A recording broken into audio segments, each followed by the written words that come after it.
All right, now that we have reviewed all of the basic types of functions that you need to be familiar with, let's go ahead and review also the steps for transforming functions that you studied in Algebra 2.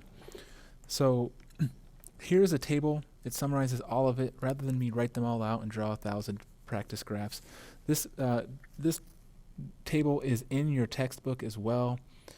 So you can refer to it in your textbook. You can have your textbook open and work on your Surface, whatever.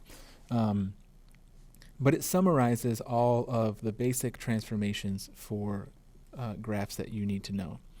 In all cases, we're listing there's sort of different categories of transformations in each of these rows.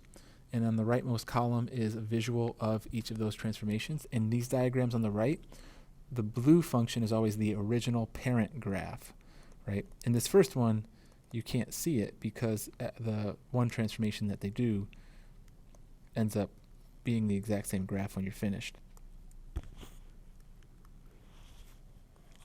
But in all of these graphs, there's a blue parent function, and then the green and pink are the transformed versions of it. Okay, so in this first row, we're starting with the basic x squared function.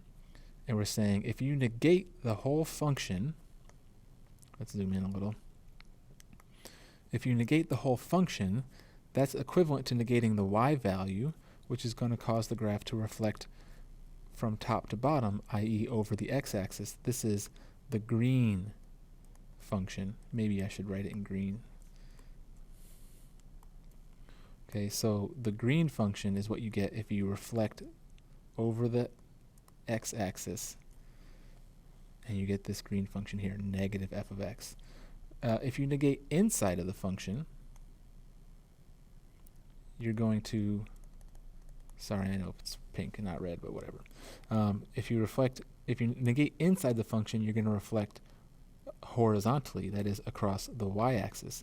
So the idea is if you take the y equals x squared curve, if you reflect this point to that point, you just get another point on the curve and back and forth. So if you reflect the parabola across the y-axis, you end up getting the same curve. That's why we don't see a different curve here. There really is a light blue curve hiding there underneath the pink curve. But the important thing to take away is when you reflect or negate outside the function, you reflect vertically. When you negate inside the function, you reflect horizontally or across the y-axis. Translations, those are a little more straightforward, a little more simple, but the same basic idea. When you do things outside of the function, you're going to move vertically. When you do things inside the function, you're going to move horizontally. Okay, so you can kind of think about it that way. Outside the function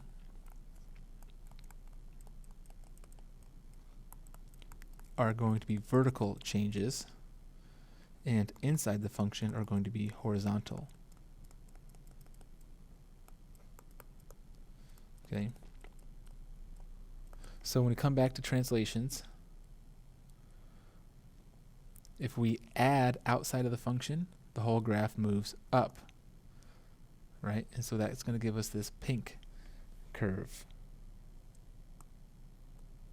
If we subtract, that's moving vertically down, which is going to give us this green curve, right? That blue curve moves up if we add outside of the function, and that blue curve moves down if we subtract outside of the function.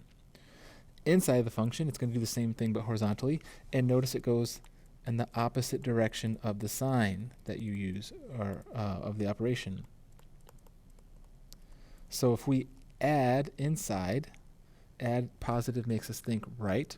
When we do things inside, we're moving horizontally, but when we add, we're actually going to go to the left, right?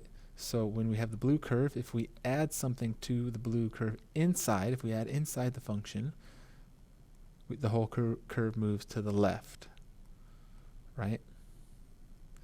If we subtract inside the function, subtraction makes us think left, but it's going to go in the opposite direction. If we subtract, then the function moves to the right. Okay.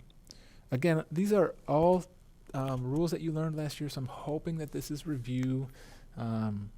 And we're going to practice some examples here to hopefully refresh it and get you feeling more comfortable with it.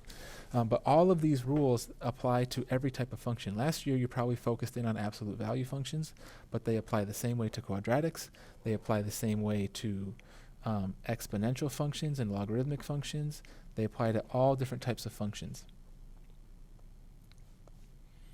Moving down here, we had reflections, translations, now dilations. You might hear me refer to these as stretching and shrinking. Same idea. That's what dilate means, to stretch or to shrink. Keep the same shape, but to stretch it out.